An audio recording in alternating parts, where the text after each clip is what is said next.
Hello दोस्तों, आज हम लोग इस लेक्चर में पार्ट 7 करने वाले हैं जिसमें है प्रिज्म। तो किसी कोण पर झुके दो समतल अपवर्तक फलकों के मध्य घिरे हुए समांगी एवं पारदर्शी माध्यम को प्रिज्म कहते हैं। तो प्रिज्म किसे कहते हैं कि किसी कोण पर झुके दो समतल अपवर्तक, तो दो समतल अपवर्तक फलकों के मध्य ये फलक है, ये फलक, ये फलक, ये दो समतल अपवर्तक फलक, अपवर्तक मतलब किरणें उस पर आकर के टकरा करके अपवर्तित हो जाती हैं।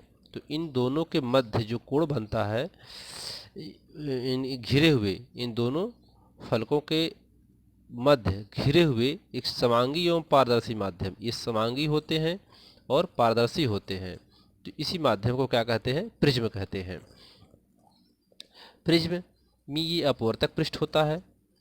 ऐसा प्रिज्म एक ऐसा पारदर्शी माध्यम यानी समांतर कांच का होता है जो तीन आयताकार फलक, एक फलक यहाँ और दूसरा फलक यहाँ, तीसरा इसके पीछे, तो तीन फलकों, आयताकार फलकों एवं दो त्रिभुजाकार फलकों से घिर करके बना होता है। प्रिज्म को इस प्रकार रखा जाता है कि उसके आयताकार फलक पर ऊर्ध्वाधर तथा त्रिभुजाकार फलक पर क्षैतिज, यानी आयताकार फलक इसका ऊर्ध्वाधर रहता है और ये जो त्रिभुजाकार होते हैं क्षैतिज रहते हैं। प्रिज्म के आयताकार फलक पर ही प्रकाश का अपवर्तन होता है। ठीक है, ये प्रिज्म के जो आयताकार फलक होते हैं इसी पर ही इसका प्रकाश का अपवर्तन होता है, तो इसलिए इन्हें हम अपवर्तक फलक कहते हैं। और प्रिज्म के दो अपवर्तक फलक, एक और एक, ये दो अपवर्तक फलक मिल करके एक कोर बनाते हैं जिसे हम लोग अपवर्तक कोर कहते हैं। और इस फलकों के मध्य जो कोण बनता है उसे हम प्रिज्म कोण या अपवर्तक कोण कहते हैं। ठीक है, प्रिज्म कोण को अपवर्तक कोण भी बोलते हैं, इसको प्रिज्म कोण भी बोलते हैं, अपवर्तक कोण भी बोलते हैं इसको। अपवर्तक कोण के सामने एक आधार होता है, यहाँ पर इसके नीचे एक आधार होता है जिसे हम लोग बेस कहते हैं। तो इसे हम लोग अगर उसको पहचान नहीं पाए तो उसको घिस देते हैं, तो घिस करके उसको हम लोग पहचान लेते हैं। तो ये अपवर्तक फलक जो होता है वो अभिलंबवत किसी समतल द्वारा जो काटे गए परिच्छेद होता है, यह एक प्रिज्म मुख्य परिच्छेद जिसे कहते हैं। ये एक प्रिज्म होता है जिसे हम लोग, इसको प्रिज्म का मुख्य परिच्छेद होता है ABC, इसे हम लोग मुख्य परिच्छेद कहते हैं। और यह समबाहु त्रिभुज के आकार का होता है। ठीक है, तो इसमें एक एक की परिभाषा देख लेते हैं। अपवर्तक पृष्ठ, जिन समतल पृष्ठों से प्रकाश का अपवर्तन होता है वे अपवर्तक पृष्ठ कहलाते हैं। ठीक है, तो इन्हीं से ही क्या होता है? प्रकाश का अपवर्तन होता है।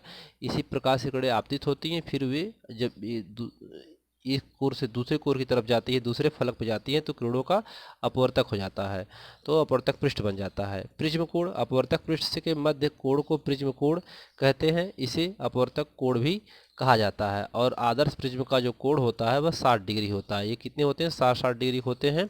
और यही जो होते हैं आपके, इनके मध्य जो कोर होती है, बने कोण को फलकों के मध्य जो कोण बनता है उसे हम प्रिज्म कोण कहते हैं। इसके बाद आता है अपवर्तक कोर। तो दोनों अपवर्तक पृष्ठों से बनी कोर को अपवर्तक कोर कहते हैं। अभी दो अपवर्तक पृष्ठ होते हैं तो उनके द्वारा जो ये कोर बनती है उसे हम अपवर्तक कोर कहते हैं। ठीक है, प्रिज्म का आधार, अपवर्तक कोर के सामने वाले पृष्ठ को प्रिज्म का आधार कहते हैं। तो इसके सामने एक भाग दिखाई देता है जिसे हम क्या कहते हैं?